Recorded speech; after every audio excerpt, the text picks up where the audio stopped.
The Anakin vs. Obi-Wan fight in Revenge of the Sith is not actually a fight between a hero and a villain. It's a fight between a broken institution and a person they broke. Think about it for a second. Darth Vader, one of the most iconic villains in the history of fiction, didn't become evil because he was weak. He became evil because every single person and system that was supposed to protect him completely failed him. And I'm going to walk through exactly what happened step by step, all the way up until the moment those lightsabers ignited on Mustafar.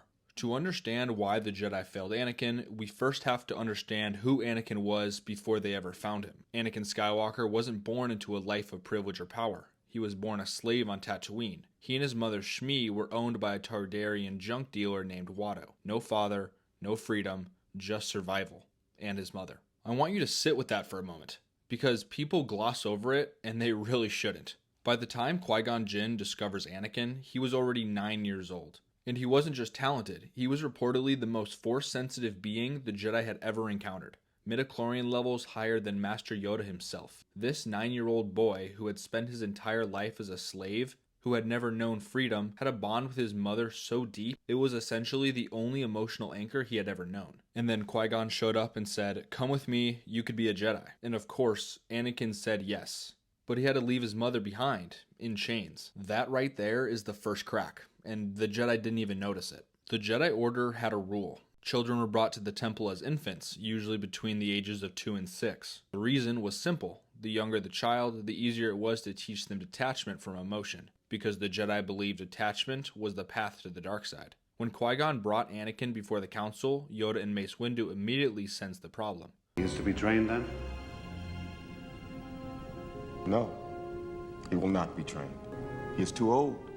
And honestly, they weren't wrong. Anakin was 9 years old and already defined by deep emotional attachment. He was scared. He missed his mother. He had his entire sense of self built around that relationship. And the council said no. But Qui-Gon pushed back hard. He believed in the Chosen One prophecy, the one who would bring balance to the Force. The council reluctantly agreed to test him, and then Qui-Gon was killed by Darth Maul on Naboo. With his dying breath, Qui-Gon made Obi-Wan promise to train Anakin. So here's the situation. A 9-year-old boy with more raw power than any Jedi in recorded history, a boy the council already believed was too old and too emotionally compromised to be safely trained, is now being handed to a 25-year-old Obi-Wan Kenobi, a man who had literally just been knighted, not a senior master, not someone with decades of experience handling complex students, a brand new knight who was still figuring things out himself. The Jedi took in a boy they weren't prepared for, placed him with a mentor who wasn't ready, and crossed their fingers. Here, in my opinion, is where it gets really frustrating. And honestly, I think this is the most important part of the story. The Jedi philosophy on emotion was simple.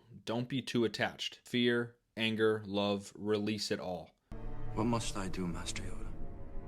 Train yourself to let go of everything you fear to lose.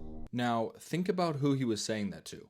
This is a boy who had spent his entire childhood a slave, who had his freedom taken away from him before he could even understand what freedom was, who had to leave the only person he loved behind in literal chains when he was only 9 years old. And when he comes to the Jedi, the people who are supposed to guide him and says, "I'm having nightmares about my mother," the answer is, let it go. Now, I know when Yoda is having this conversation with Anakin, it's not technically about his mother, but the same rule applies. No counseling, no acknowledgement of what he had went through as a child, no recognition that telling a former slave to simply detach from his only family might not be the most compassionate advice ever given.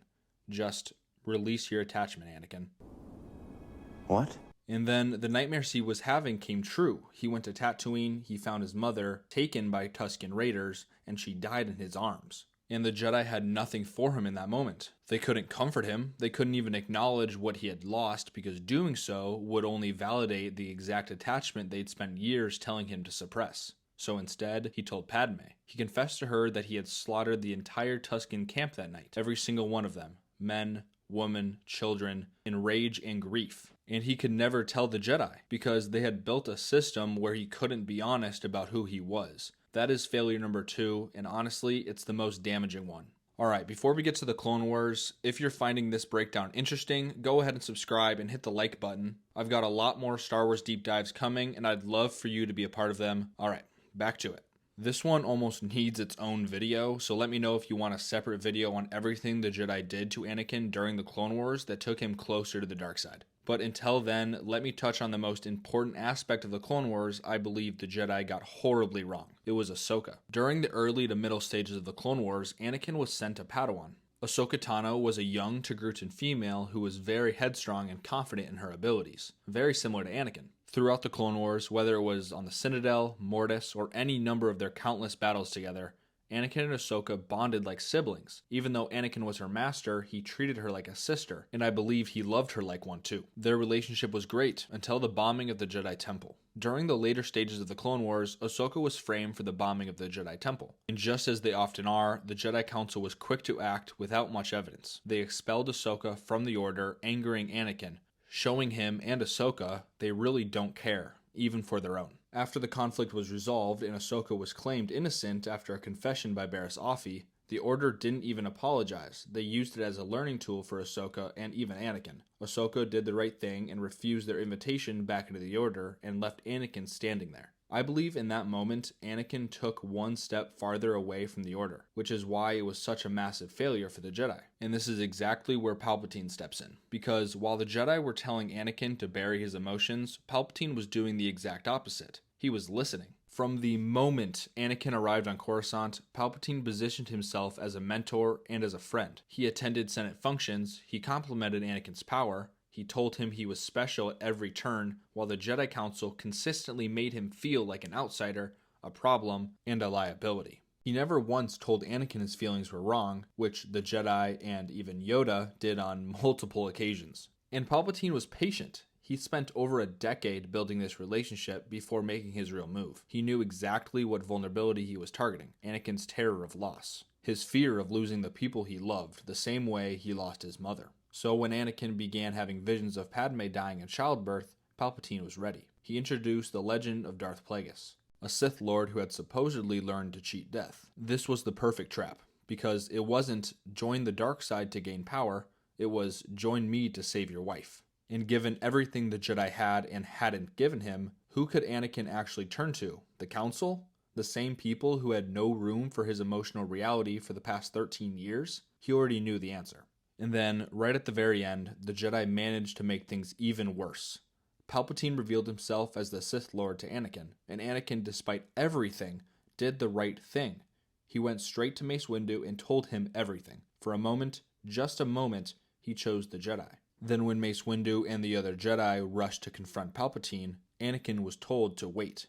So he did. He sat there alone in the Master's chambers with only his thoughts, and his mind went to work. If Palpatine dies, the secret of conquering death dies with him. Padme dies, everything I've done, everything I've sacrificed is for nothing. And that was the moment he ran. Now here's the thing I really want to be clear about. Anakin's intervention, stopping Mace Windu from killing Palpatine, was not an act of loyalty to the dark side. At least, not yet. It was an act of pure, terrified desperation. He wasn't choosing Palpatine over the Jedi. He was choosing Padme over everything. Within seconds of doing it, he knew. What have I done? And Palpatine looked at him and said, "You're fulfilling your destiny, Anakin." At that point, it was too late. Darth Vader was born.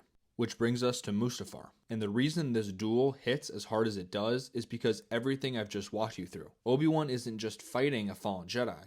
He's fighting the sum total of every failure of an order he devoted his life to. He's fighting a brother he loved, and without fully realizing it, a brother he failed. He trained Anakin the way the Jedi trained him. Suppress the emotion, trust the code, release attachment. And it was not enough. It was never going to be enough for someone like Anakin. In the words of Obi-Wan Kenobi, "You were the chosen one! It was said that you would destroy the Sith, not join them! Bring balance to the Force, not leave it in darkness!"